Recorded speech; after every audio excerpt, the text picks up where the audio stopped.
Chapter 30. Woe to the rebellious children, saith the Lord, that take counsel, but not of me, and that cover with a covering, but not of my Spirit, that they may add sin to sin, that walk to go down into Egypt, and have not asked at my mouth, to strengthen themselves in the strength of Pharaoh, and to trust in the shadow of Egypt. Therefore shall the strength of Pharaoh be your shame, and the trust in the shadow of Egypt your confusion. For his princes were at Zoan, and his ambassadors came to Hanes. They were all ashamed of a people that could not profit them, nor be of an help nor profit, but a shame, and also a reproach.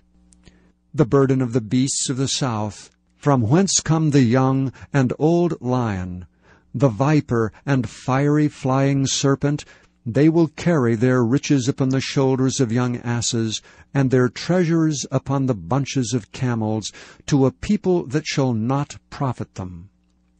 For the Egyptians shall help in vain, and to no purpose.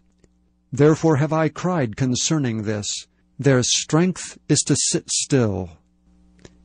Now go, write it before them in a table, and note it in a book, that it may be for the time to come for ever and ever, that this is a rebellious people, lying children, children that will not hear the law of the Lord, which say to the seers, See not, and to the prophets, Prophesy not unto us right things, speak unto us smooth things, prophesy deceits.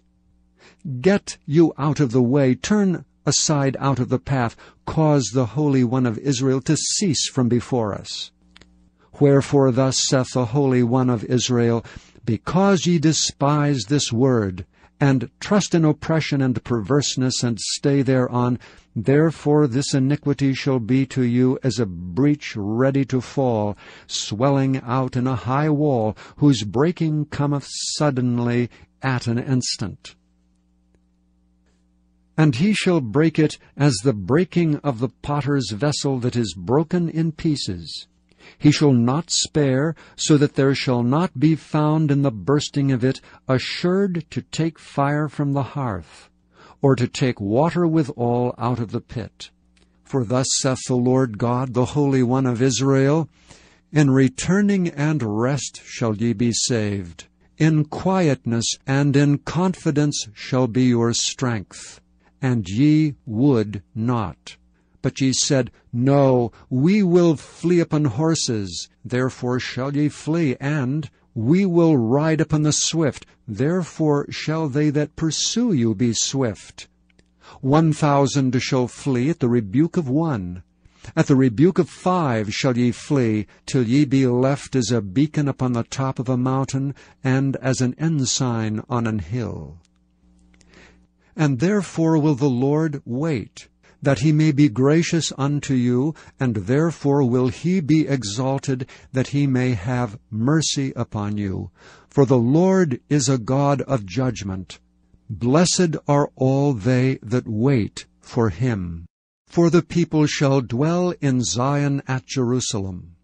Thou shalt weep no more.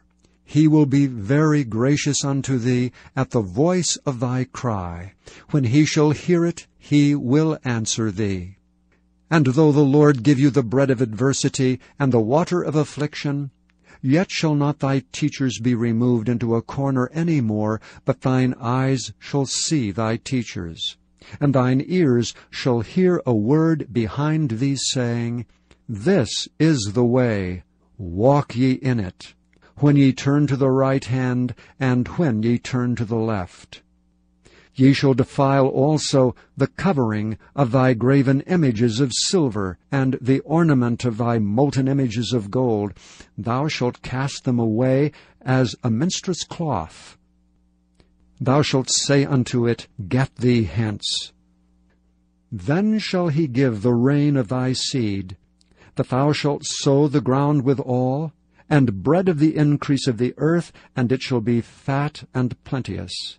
In that day shall thy cattle feed in large pastures. The oxen likewise and the young asses that ear the ground shall eat clean provender, which have been winnowed with the shovel and with the fan. And there shall be upon every high mountain and upon every high hill rivers and streams of waters in the day of the great slaughter, when the towers fall.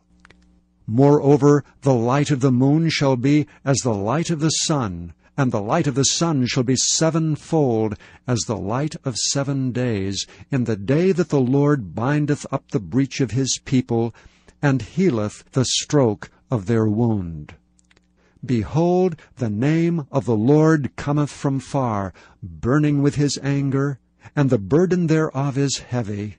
His lips are full of indignation, and his tongue as a devouring fire. And his breath as an overflowing stream shall reach to the midst of the neck, to sift the nations with the sieve of vanity. And there shall be a bridle in the jaws of the people, causing them to err. Ye shall have a song as in the night when a holy solemnity is kept, and gladness of heart, as when one goeth with a pipe to come into the mountain of the Lord, to the mighty one of Israel. And the Lord shall cause his glorious voice to be heard, and shall show the lightning down of his arm, with the indignation of his anger, and with the flame of a devouring fire, with scattering and tempest and hailstones. For through the voice of the Lord shall the Assyrian be beaten down, which smote with a rod. And in every place where the ground staff shall pass, which the Lord shall lay upon him, it shall be with tabrets and harps, and in battles of shaking will he fight with it. For Tophet is ordained of old, yea, for the king it is prepared. He hath made it deep and large. The pile thereof is fire and much wood. The breath of the Lord, like a stream of brimstone, doth kindle it.